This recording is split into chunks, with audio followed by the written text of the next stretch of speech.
Oh, hey, Hey hello, ho, hey, how ho, are ho, you? ho. I'm doing well. How are you? Good calling. Chris Anderson in where are you? I'm in London. I'm in the London. alternative. I'm in the alternative London studio, aka my hotel room. So So your wife kicked you out again. she did. She did. She said, "You brought in one too many books. Damn it, get the hell out." There was no room for you. There's just a shelf of books on that side of the bed there.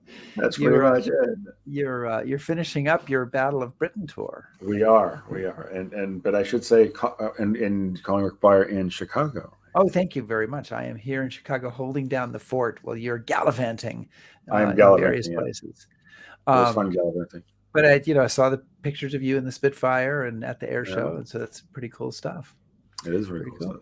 stuff. Welcome everyone to History Happy Hour, brought to you with the help, and boy, do we need help, of Stephen Ambrose Historical Tours. Chris and I may travel the globe every day, it seems like, but we do try to No, take time out on Sundays to be here with you. And today we have a great guest, a great friend of the show, Joe Balkoski, and we're going to talk about the 29th Division. I want to say a big thank you to everyone who's supporting our efforts via Patreon. That really helps us to keep the history taps open, Chris, especially yeah, our top shelf patrons. absolutely, Yeah. absolutely. And I noticed we did get a few new patrons this week. So not Oh, top shelf, but all shelves are good shelves. We all appreciate yeah, all the patrons, like all our whatever shows. Yes, whatever shelf that they're on. Um, yes. Chris, who is out there in the audience? Well, so far, Nancy has joined us and Shrutika, and we're very happy because Shrutika joined us on the tour there for a bit. So she got to kind of see how the sausage is made, as they say. And Frank Cook and Anne Bryan, Thomas Benner. Fantastic. I see Xavier's here from Yep. Barcelona. And everybody else, please let us know that you're here. We'd love to hear from you. And, we'll be taking questions later on for our guests. So you can put questions in on the chat page as well. So we appreciate everybody showing up and excited to see you. Chris, are we at the point where you think we can actually get the show underway? I believe, yes, I think we've Need to find reached the that. bell. So, okay. Oh, yeah, okay. Yeah. All right. So we'll give me a cue and I'll try to make something happen here.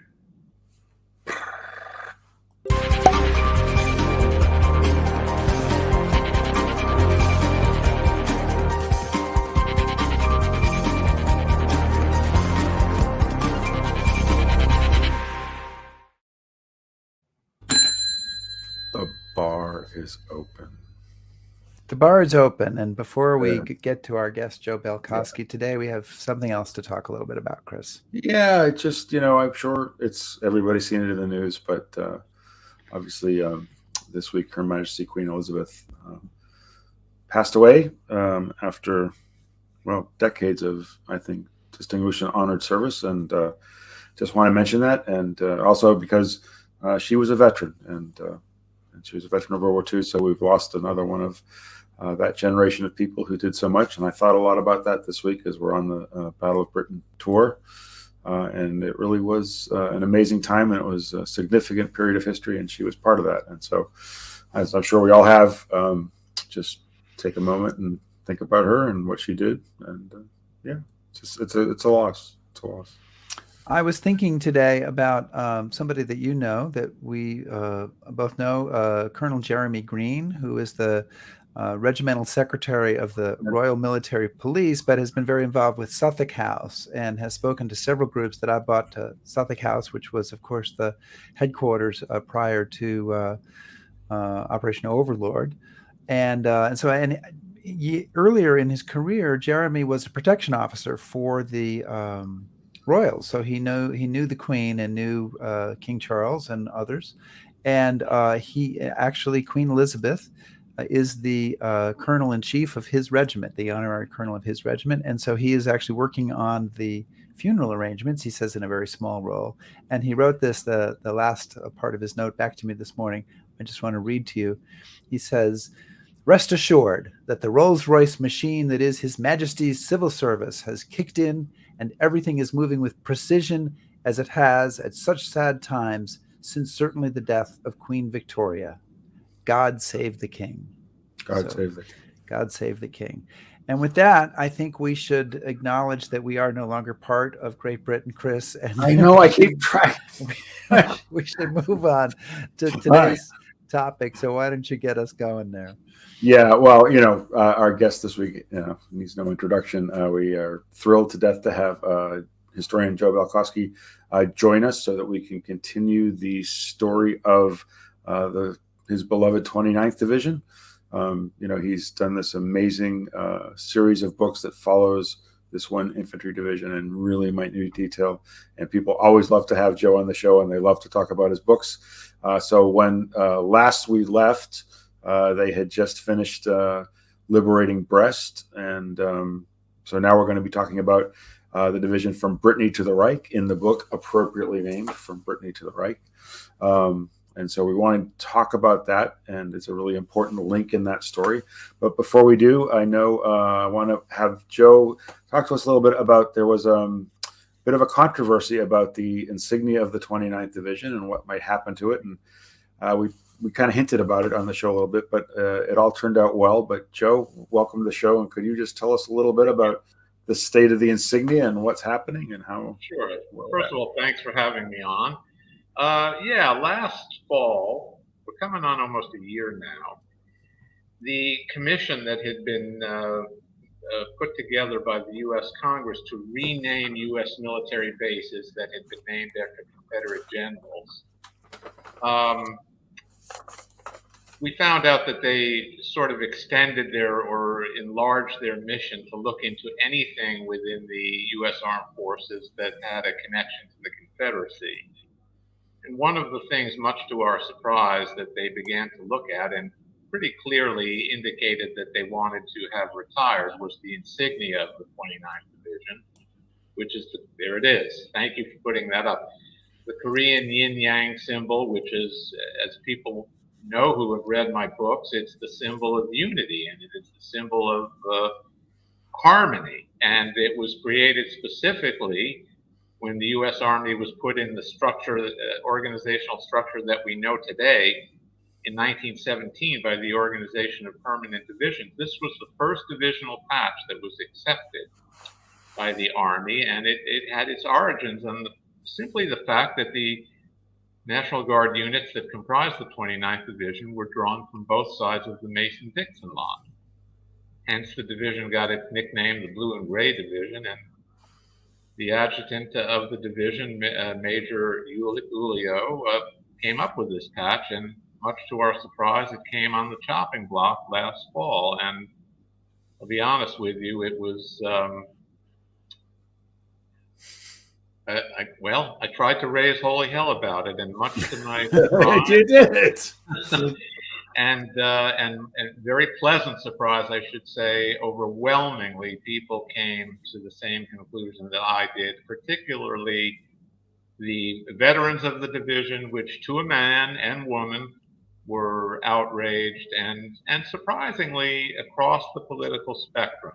Liberal, conservative made no difference. There were many ardent liberal governors who had spoken out vociferously about removing Confederate statues, but they came right on board and said, this patch is, don't you see? It's a symbol of unity. Right. It's a symbol of people coming together for a better purpose. Well, to cut to the chase, it took 6 or 7 months of nearly continuous arguments and letters and very, very strong support from my friends and dear friends and people in uniform. And I'll keep it as simple as possible. The commission announced about a month ago that due to the just amazing outcry that came out about this insignia issue, they were going to back off on the retirement of the patch, and now we can rest in peace knowing that it will go on, hopefully forever. So, quick story, and I'm very delighted that they did, because had the decision gone the other way, it would not have been accepted. I'll tell you that. Well, you're to be commended for your part in all that, Joe. We really. Yeah, and I think the instinct to want to revisit some of the names is perfectly reasonable. But I think that it's great that in this case, where it does seem like it went into something that where it no longer makes sense, that the people, the powers that be, were willing to be reasonable themselves and listen to the feedback. So that's sort of a, we hear so few positive stories about government, et cetera, that it's great that you could have that access and that people listened. Yeah, it was a positive experience. I mean, they listened to us, which is not to say that the 8-person commission was unanimous in supporting us. They didn't all listen to you. You still have a few people out there you're sticking pins in the voodoo dolls for? Yeah. But I won't name names. Fair enough. So, Joe, before let's get into the subject of your book. But I know since people have been following our conversations closely, because it's one of our most watched shows whenever you're on. Where did we leave the 29th? When we left the 29th Division on September 18th, 1944, with the surrender of, believe it or not, 40,000 Germans in the port of Brest, and one of the greatest prisoner hauls on the Western Front. And then we left it at the fact that they were promised a 10-day furlough. So did they enjoy that furlough?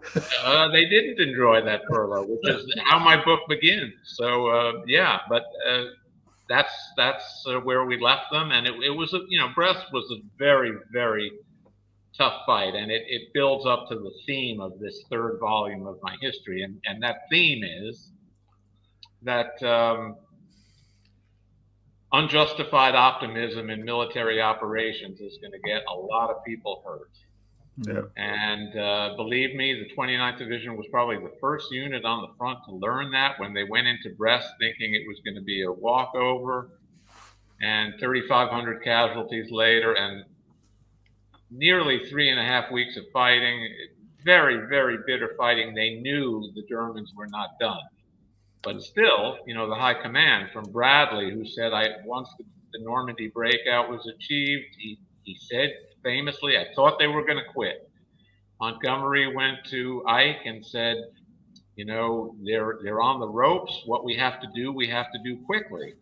And isn't it a coincidence? It's not a coincidence, I should say, that Operation Market Garden was launched virtually on the same day that Brest fell. Brest fell on the 18th and Market Garden was the 17th of September. So, the whole theme of my book is that optimism was very, very unfounded, and the soldiers would pay the price. I mean, very severe price for the mistakes of the generals, and that actually both my 3rd and 4th volumes, that's a very common theme. Yeah. So anyway.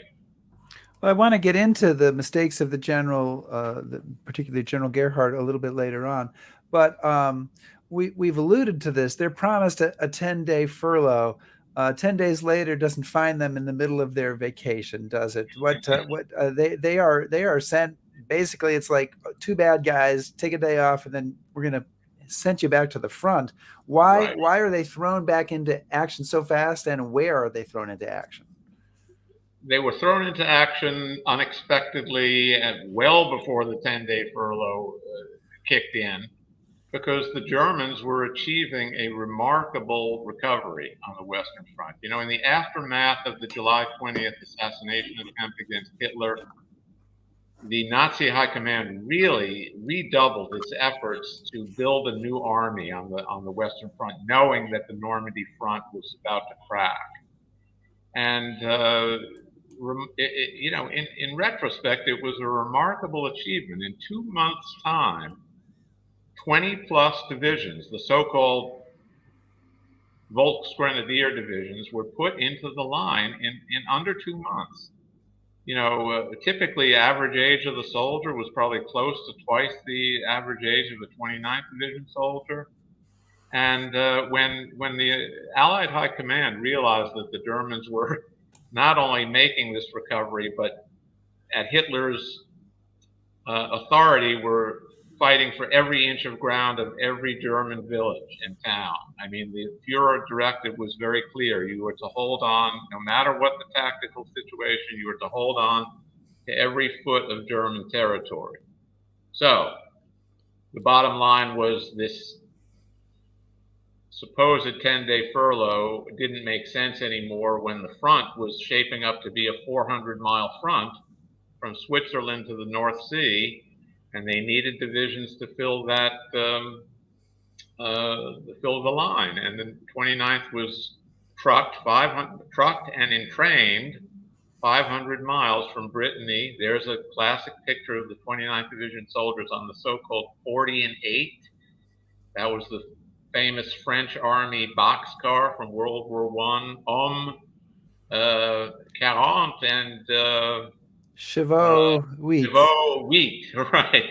And believe me, that was not an optimal way to travel, but it was a 500-mile journey, and there shows the route of the 29th Division from Brittany. So at the end of that supposed 10-day furlough, rather than getting back into camps in Brittany, they were actually in the line in the upper right-hand corner of this map in that appendix of Holland known as the Maastricht appendix, or Limburg. That's the province of Limburg, which is a very, very interesting, wonderful place. And that's where the 29th Division pretty much would serve thereabouts for the next 5 months or so. So just for folks, I just want to mention that just for folks who've been with us on some of our trips, that's kind of the area also around Margraten. So that might be another reference. I think Margraten's actually on this map. Yeah. Right there. Margraten was actually a bivouac of the 29th Division before anybody had any idea that it was going to be a cemetery. And as I point out in my book, three members of the division that bivouacked exactly where the cemetery is now ended up being buried in that cemetery. Yeah. Well, is it my turn, Rick, or yours? It is your turn. Okay. Well, Joe, one of the things I'd like to touch on too, because it kind of bears on sort of the performance of the division. They've gone through Normandy. They fought in Normandy. They fight through Brest. They get no time off. What condition are they in as a division at this point? I mean, are they even in any place where they should be sent back into the line? Probably not. I would say, number one, Brest was a very demoralizing campaign for many reasons. It ended up being much tougher, as I said, than anybody had foreseen. And that was, that was not only demoralizing, but infuriating, because, the generals kept saying it would be, you're going to walk in, Right. And it didn't work out that way. And of course, they lost 3,500 of their comrades for what ultimately turned out to be a useless object. The port of Brest was never used by the Allies throughout the rest of World War II. Although that realization didn't hit for some time. But the campaign at Brest was nonstop combat, and then after getting a week or two of rest, to be called back into the 40 and 8 boxcars and be immediately sent to the front was very demoralizing. Every company was vastly under strain, and they were walking into a completely different geographical area. They were walking into an area in which the weather was soon going to be a very important part of what was about to happen. Yeah.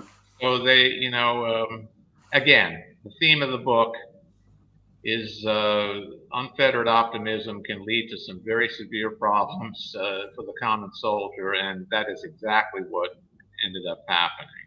So, well, and the other part of that, Joe, I think that's it's worth reminding people about is literally, physically, this is not the same division that lands in Normandy in early June. I mean, it's not, by and large, the same people anymore. Literally, yes. I mean, the average rifle company, I'd say they were lucky to have 5 people who had been at D-Day, and more likely it was 1 or 2. And a company is how many people? At full strength, the company was about 203 or 205 people. And, the famous story I tell in the next book is when the 29th Division was awarded its Presidential Unit citations for D-Day service. They wanted the citations to be pinned on the company guidons held by a D-Day veteran. And the companies couldn't find any D-Day veterans. So it was a solemn moment when they realized they were being awarded a very distinguished U.S. Army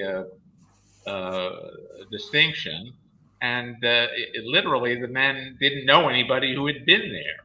So that's how ferocious the casualties were. The casualty, well, ultimately the 29th Division lost 28,000 men, including non-battle casualties. But and at any given time, they only had 14,000. So they turned over twice. Well, that's the old line, right? That it's 3 divisions: one in the field, one in the hospital, and one in the graveyard. That's right. That was the common saying among the cynical people, but you didn't want to get caught saying that. I'll tell you that.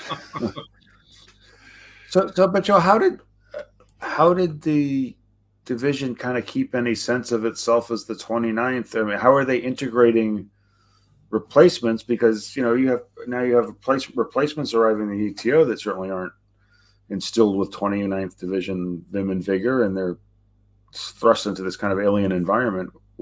How are they getting these guys ready for this, or are they? Yeah, that's a great question, and I do tell that story in detail in the book. The 29th Division was a cutting-edge division in addressing that exact problem.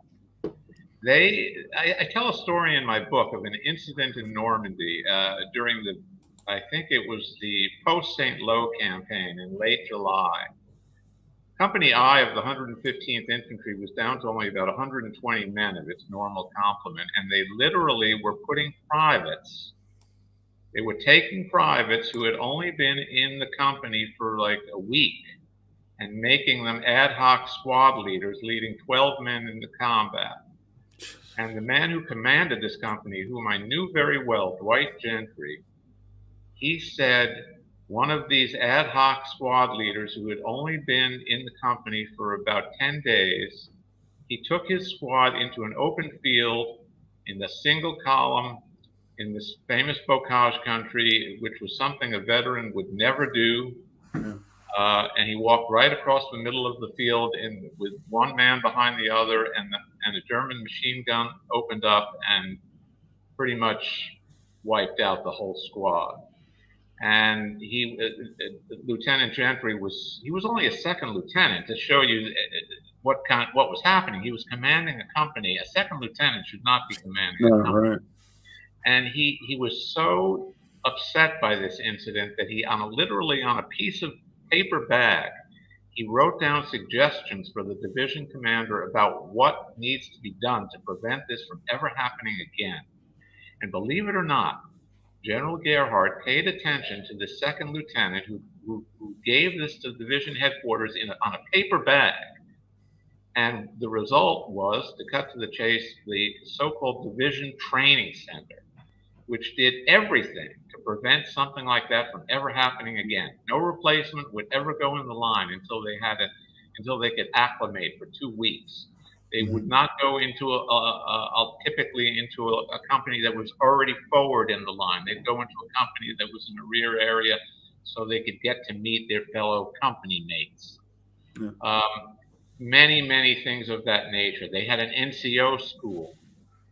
Believe it or not, that despite the fact that General Gerhardt was somewhat of a similar personality to Patton, as hard as this is to believe, 29th Division was there. He is. There's General Gerhardt, and I'm so proud of that photo because I took care of that Jeep for 30 years in the 5th Regiment Armory, and it hasn't changed one bit. So I love that picture. Anyway, the 29th Division was surprisingly forgiving of the so-called syndrome of combat exhaustion, which in World War I had been known as shell shock. Yeah. Tremendous numbers of people on the Western Front as the weather turned bad and the German resistance increased by a gigantic amount. Tremendous numbers of people were getting so-called combat exhaustion and were falling out of the line. The 29th Division and this would later be common in all divisions, treated them with tremendous sympathy and basically dealt with the issue very realistically. They realized that the soldier was not mentally ill. There was nothing wrong with his psyche. It was a question of fear and insomnia, not sleeping for a week, being cold, what have you. And typically they let the soldier stay in a rest area for as long as it took for them to come back. And amazingly, something like 70% of them wanted to go back. Wow. And the 29th Division was, as I said, a cutting-edge division in treating those men humanely. And as I point out in my book, someone did in 1945, the Army did a survey of soldiers, and they questioned what the soldiers felt about people who dropped out of the line due to combat exhaustion. And to show you what people were thinking, 86% of the soldiers that were polled in that questionnaire said the men should be treated kindly and given to medical professionals. Nobody, very, very few people said, shoot them, send them right back to the front. The American Army was ultimately, as the war was ending, was very, very good about that situation, and it happened very, very badly in my book, Brittany to the Reich. Yeah. They were dropping out like crazy because they were living. The 29th Division had a crazy rule that you couldn't set up a command post indoors anyway. You had to live outside, and men were living in waterlogged trenches and foxholes, and they were coming down with trench foot in gigantic numbers, and they were still having to serve with their feet turning black and their socks soaked. And anyway, yet again, another situation that the 29th Division ultimately addressed very competently. And Joe, something that you mentioned a couple of times in your book, and I'm still like sitting here scratching my head about it, was that General Gerhardt had issued an order that you could never have the canvas cover up on your Jeep or on one of those deuce-and-a-half trucks. And we've all seen the photos of them with the canvas covers on and soldiers in them. But in the 29th, that was never allowed, no matter how hard it was raining, no matter what the conditions. I know he was a hard ass. He was a fighting general, a driving general. But was there a point to that beyond just, I'm the general and I can make it happen? No, I kind of see his point. I mean, you're going to be fighting the hardest enemy in the world, and rain is not something that should concern you. And it was a hard and fast rule. And I personally experienced it because long ago, my predecessor in the museum in Baltimore had the Vixen Tour Jeep, which you just had up in a photo, had the canvas rain the canvas rain cover on the Jeep. And when he left, first thing I did was take that canvas cover off the Jeep, because nobody in that division ever saw that canvas cover on that Jeep. I'll tell you that for sure. And no, I mean, it was a question. That's what made General Gerhardt unique. He was considered one of the great trainers of troops, and part of it was being, in your delicate words, a hard ass. And he believed that men, had to toughen themselves in ways that the average civilian can't possibly comprehend. And then one of the others, at the risk of repeating myself, is you could not have a command post indoors. I mean, in Western European or Northern European weather, that's not going to work out. And happily, in my fourth volume, I tell you how a chaplain made him change that rule. So Chaplain O'Grady, right? That's right, Chaplain O'Grady, who unfortunately ends up getting killed. Don't give away stuff for the next book. Oh, I'm ahead of myself. We'll save that for our next. Yes. People won't remember. It's okay. Chris, go. You're on, baby. So Joe, one of the things I think we should do before we get into the weeds of the division in this part of the theater, just describe briefly how different the conditions are, the environment that they're fighting in from Normandy, and were they surprised by this? How did they react to it? I mean, because your descriptions of the book are pretty graphic, and that this is not Normandy anymore. Again, a great question. The topographical differences between Normandy and this area of Limburg and Western Germany they were about as different as two places on the world could be. You know, Normandy, as you've talked on this show many times, is just constrictive. The hedgerows, you can't see very far in any direction. You can get lost with the labyrinth of hedges and the sunken lanes. You know, when the 29th Division emerged from their rail cars and their deuce-and-a-half trucks, and they looked over the area that they were about to fight, it was a shock. It was as flat as a pool table, no cover anywhere except for the intermittent checkerboard pattern of German villages, which end up being the strong points that the Germans use to defend the homeland. Very little high ground. Typically, the only high ground was like coal, piles of coal, and the observers would have to climb up these big piles of coal to get observation. That or a church steeple. But you know, the big difference, of course, is when you walked across these fields in Western Germany, you were like ducks on a pond. Yeah. You had no cover, and that was very hard to get used to. And for many months, they did not get used to that. Yeah. So shortly after they arrive in early October in this part of the Netherlands, General Gerhardt orders an attack. It basically ends up as a kind of a disaster.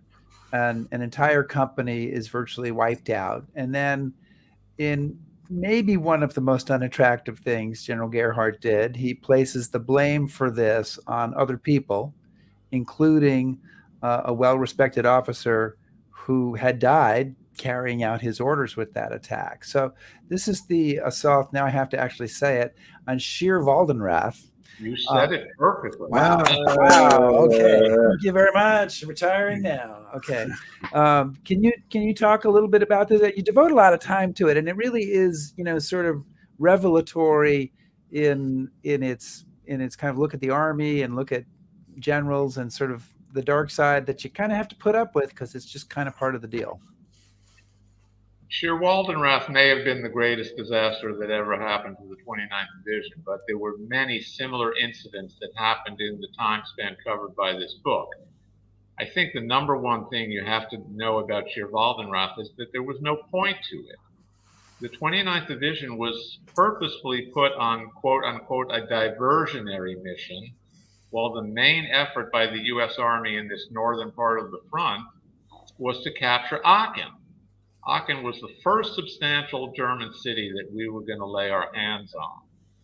And the 29th Division was told in no uncertain terms, especially with the artillery shortages that were present at this time, that you were just to make sure the Germans, you pin their forces on the front that you were covering. And again, to repeat myself, the theme of the book, that optimism can lead to bad things when it's not real. General Gerhardt knew that it was nothing more than a diversionary mission, but he said, damn it, we're going to push these guys around and we're going to take these strong points. And Sheer Waldenrath was a microcosm. It was heavily defended by Volksgrenadier troops who the Americans had no respect for at this time at all. That would later change. They were not good physical specimens. The prisoners that came in were just kind of miserable-looking people. But hell, they could fight, and ultimately the division would learn that. But Sheer Waldenrath had no meaning. It had no real tactical significance, other than the fact that it was in Germany, and General Gerhardt felt that it was a very important morale builder that the Americans had to establish without doubt that we could push around the German army and go where we wanted to. So he gave a mission to a company that even under reasonable terms should not have been given to a battalion of 800 men.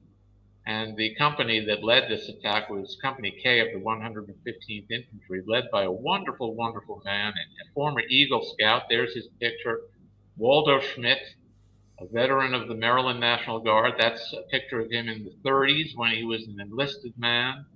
He took a crash course when the division was mobilized, and he became a second lieutenant, and then ultimately and I think you said it was something like a 13-day course.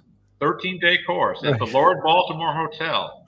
But they put senior NCOs in that course, so they knew what they were doing. And most of those officers ended up being great, even though it was like a 2-week course.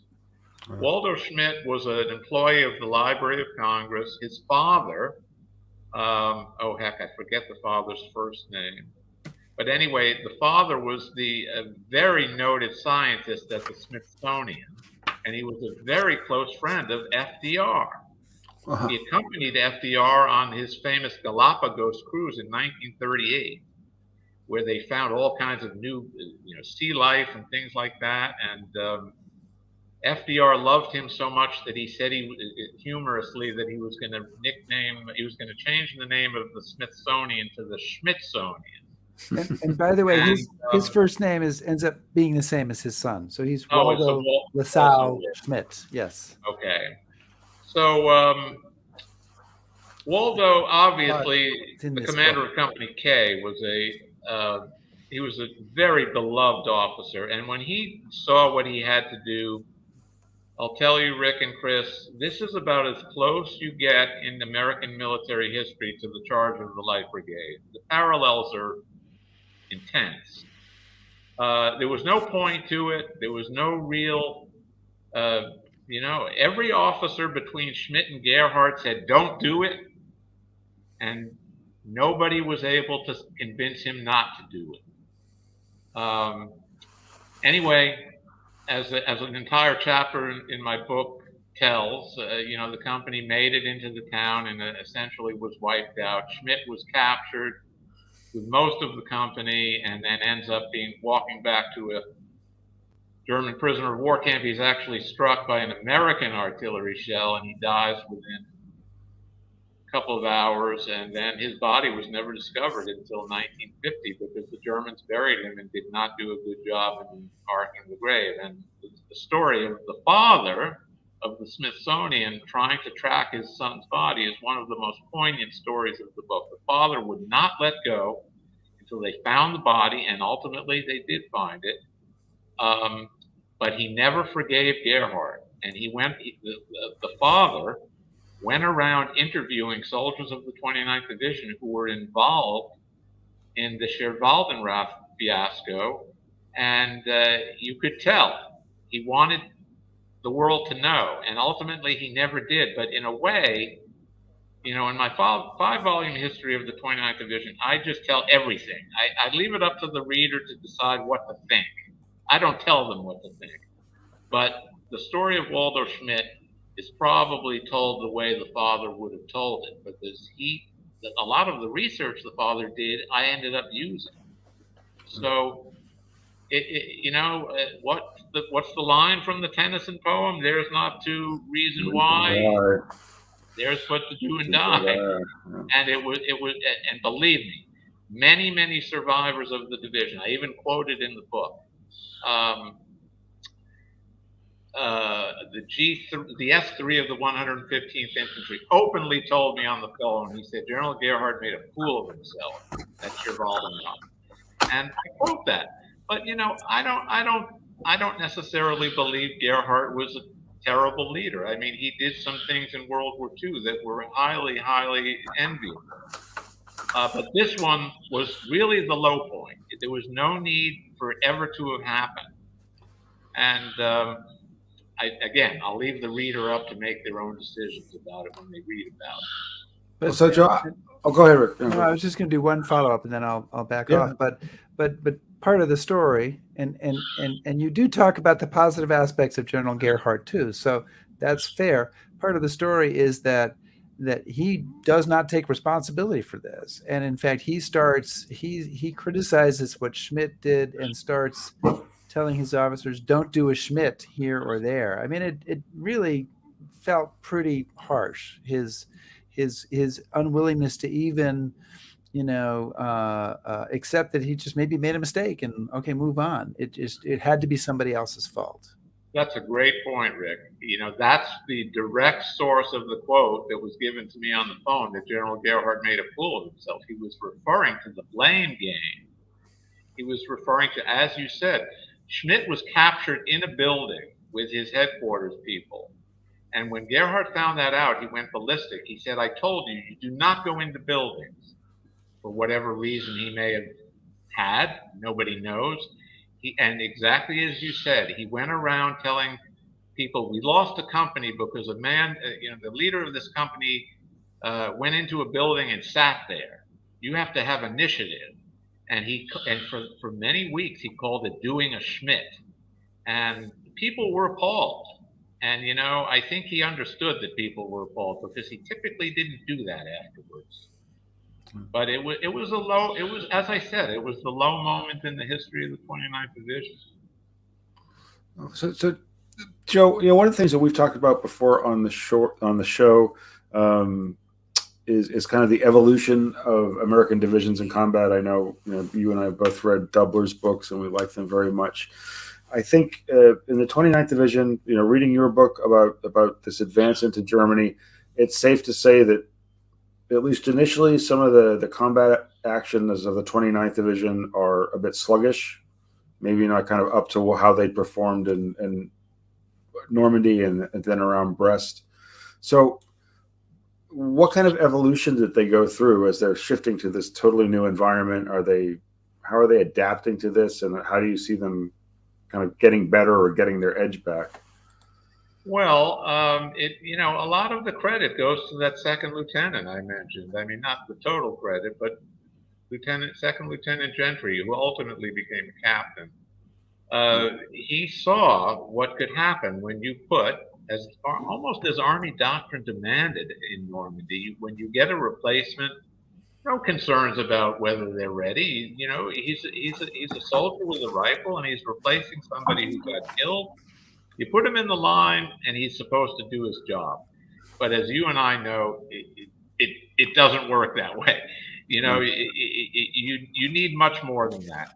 And due to people like Gentry, General Gerhardt ultimately was convinced that the way to make a division good in this environment in which casualties are always super high and turnover is great, it's to not let a soldier go into battle until if they're a replacement, until they can familiarize themselves with their surroundings, their friends, their unit, what their unit has done, what it's supposed to do.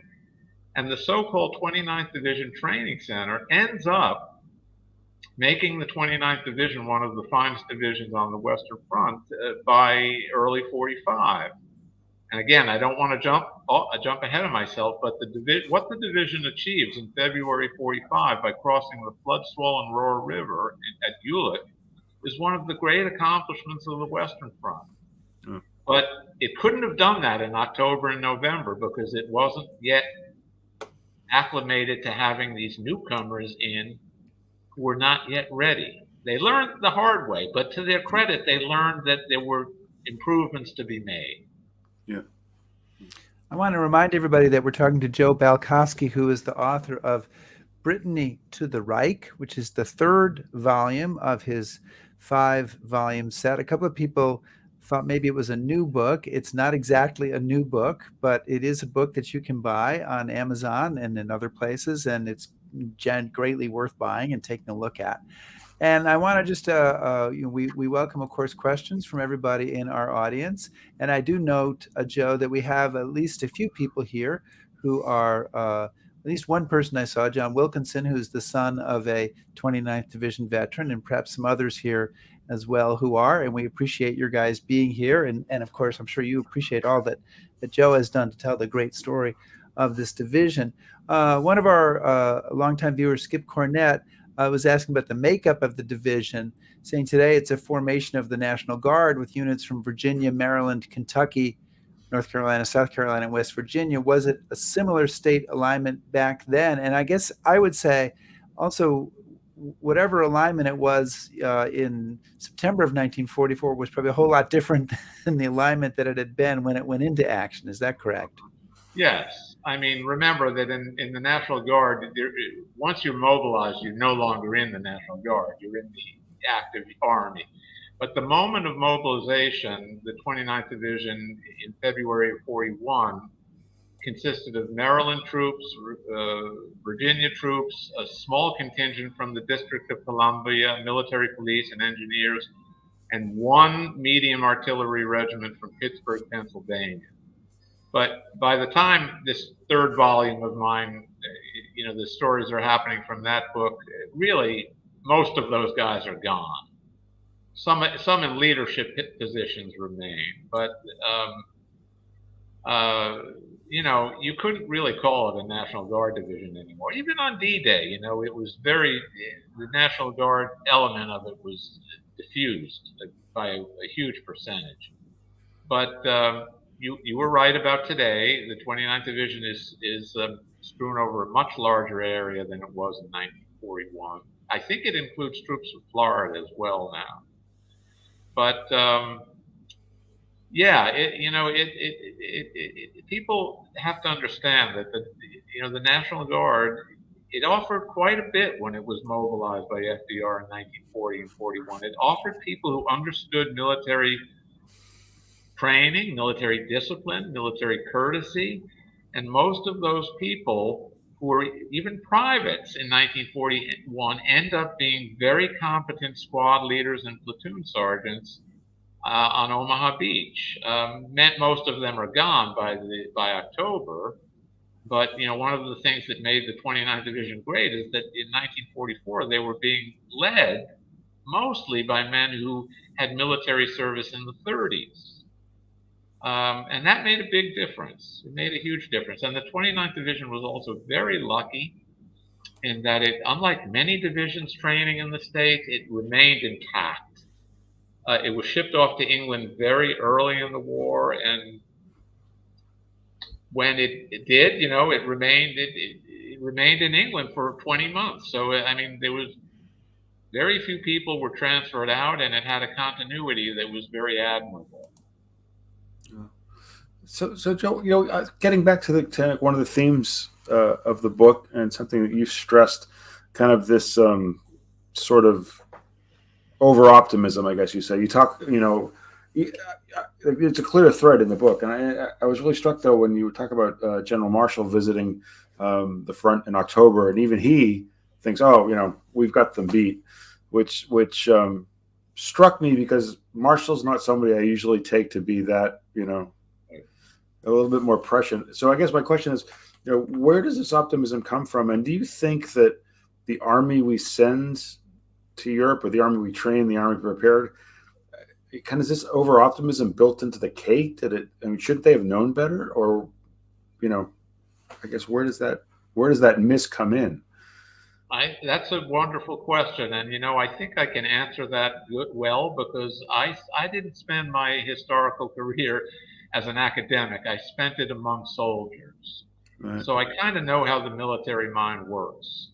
And then, as now, you're not going to get ahead in the Army unless you profess optimism at all times.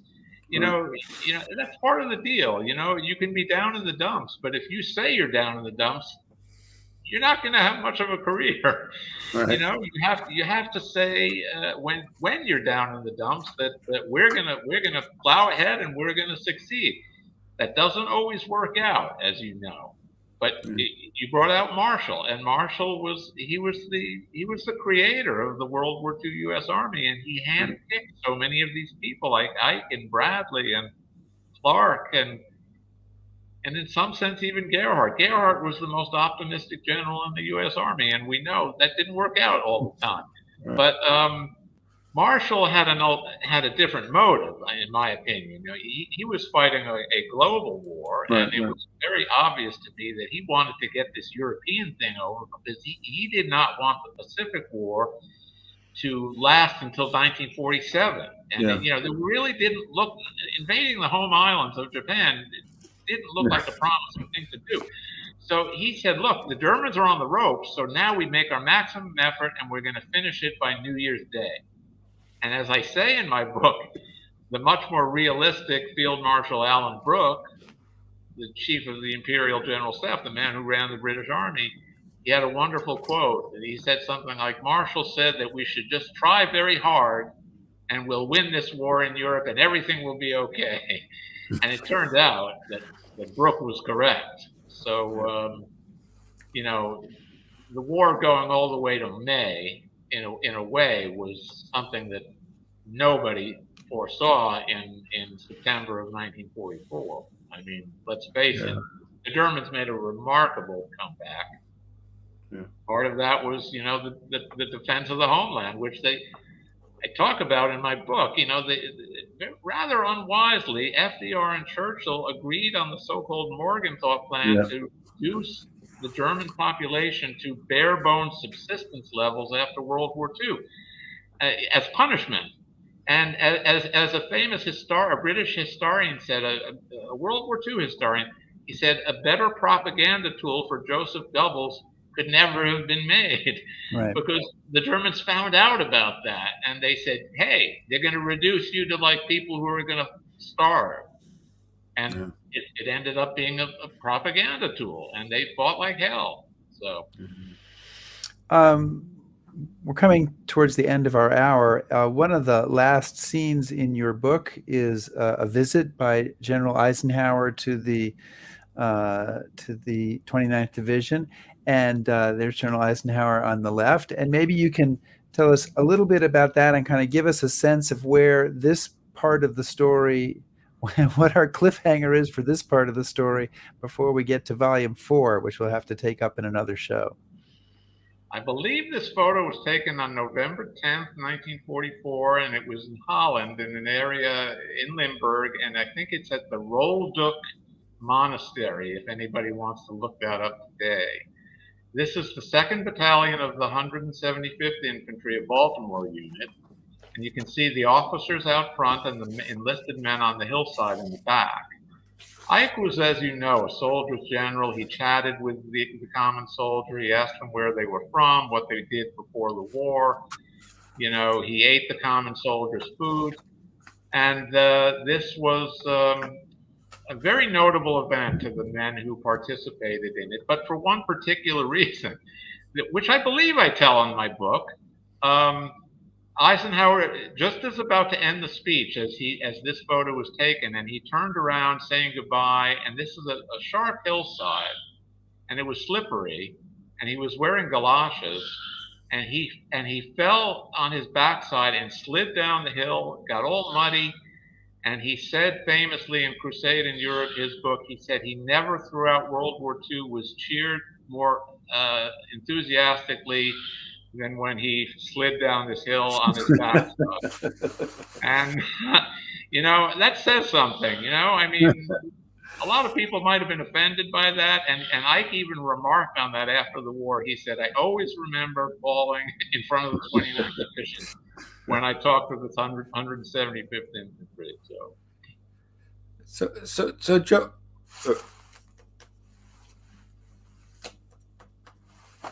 well, then just ask the question. If they can't hear me, then you don't have to worry about my lips flapping. Just keep if I haven't made fun of you, though, it's not. I'm a little upset that you haven't made fun of me more.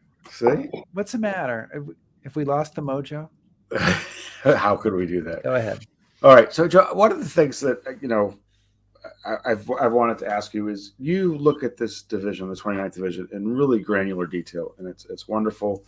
But are there things that we learn about U.S. Army divisions by going through this process, and what would that be? What did studying the subject of the U.S. Army division in World War II at that kind of level of detail kind of bring out to you that you don't think you would have gotten otherwise? Well, that's a very good question, because I note that nobody else has ever tried to get into it. No. I'm wondering why. Maybe I was crazy, but but you did it.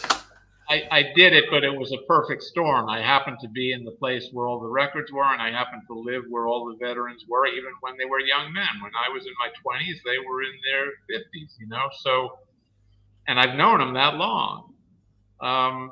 Well, I think it's important to do this for a variety of reasons. Number one, the first thing that just pops into my head is that at this level, and I really don't like that term, the greatest generation. I don't even think the vets like the term, the greatest generation. No. Whatever you may want to call it, but when you study the division at this granular level, as you say, you cannot help but be amazed at what these men achieved.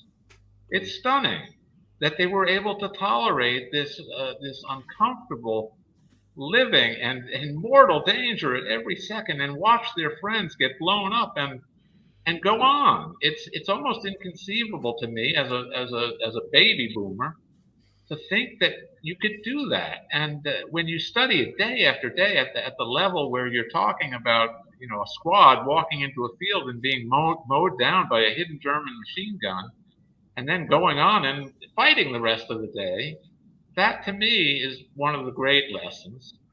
Because you cannot help but in the big picture admire what they did, and I'll take that to my grave.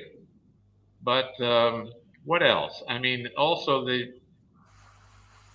I think another very important lesson is you guys may remember in the 70s and 80s, the U.S. Army was kind of perceived as the clumsy, the tactical incompetence. Max Hastings in his Overlord book, would very harshly critical of the American Army and regarded the American infantrymen as the lowest element of the Army. When you study it at the level I did, that that argument holds no water at all. Absolutely. The American Army was very, very adaptable.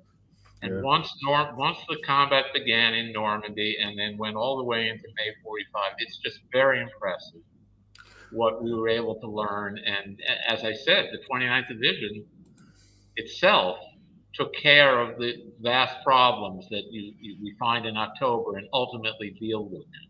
So, short answer, but those are my two big thoughts.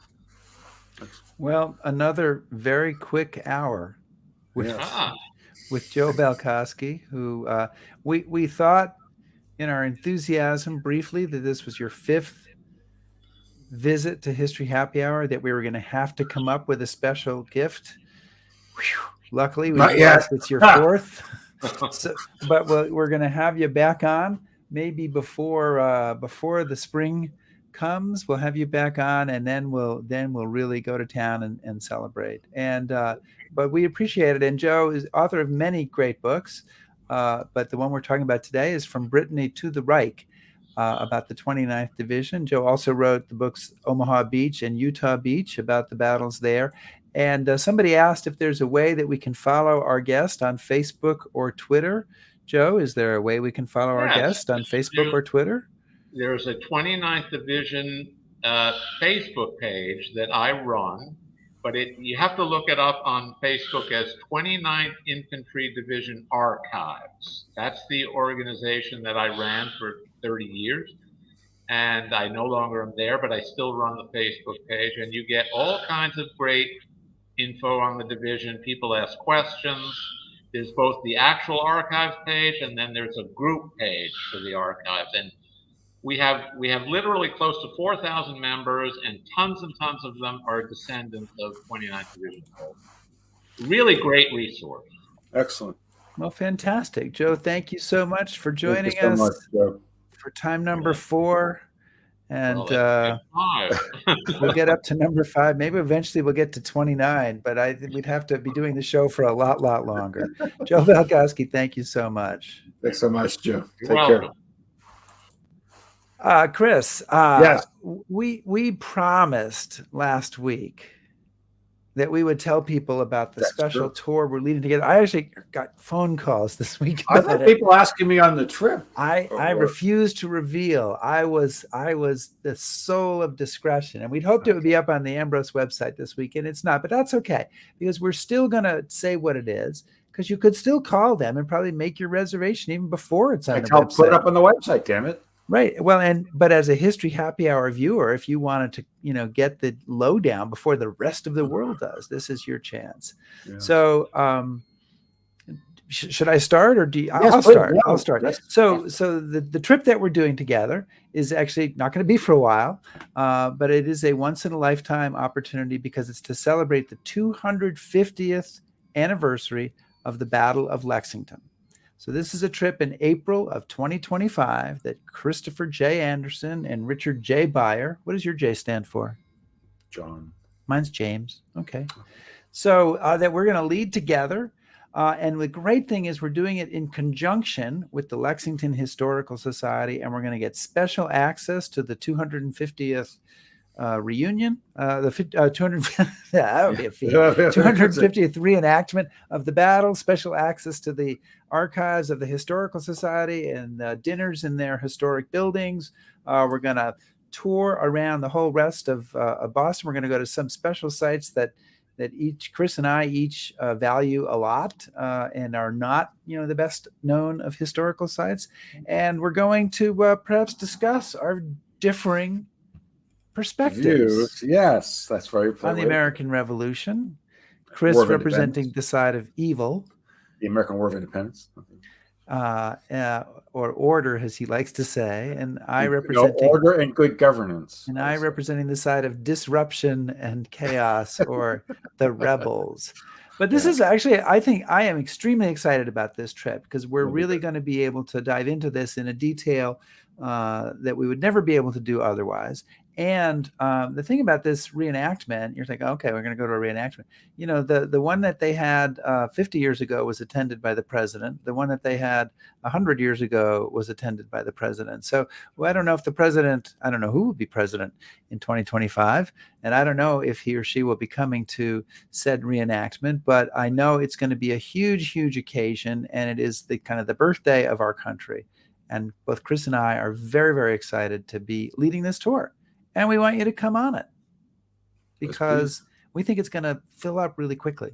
So we're asking, that's why we want people to sign up right away to get a spot. And so since it's not on the website yet, if you want to go, definitely call the office, talk to Terry Sirkovich or somebody there, and make a reservation, get on that list, because this is going to be a great trip. Did you want to add anything to that? I've done all the talking. You've taken all the words right out of my mouth. No, you have more words. Go ahead. No, it'll be good to be back in Boston. It'll be good to be revisiting some of those sites with you and having some stimulating conversations, I think is one way to put it. I'm also going to try to bring some folks from Great Britain to come along and give me some backup. Yeah. Right. You're going to need the backup, dude. I will need the backup. Yes. It could, the whole trip could turn out to be an open running, battle for an entire week. Which would be much like what happened in 1775. Yes. And I would be remiss, by the way, if I didn't, first of all, and I think I should start doing this every week, Chris, thanking Cheryl Del Pozo, who works with us on our booking and making this show come together. And she's awesome, and we appreciate her. And we do have a show next week. And I believe we're talking to Tim Tate, the author of Agent Sniper, the Cold War super agent and the ruthless head of the CIA. So from World War II to Cold War, we do that. And we appreciate everybody joining us. Thanks so much. Thanks so much. Stay safe, everybody.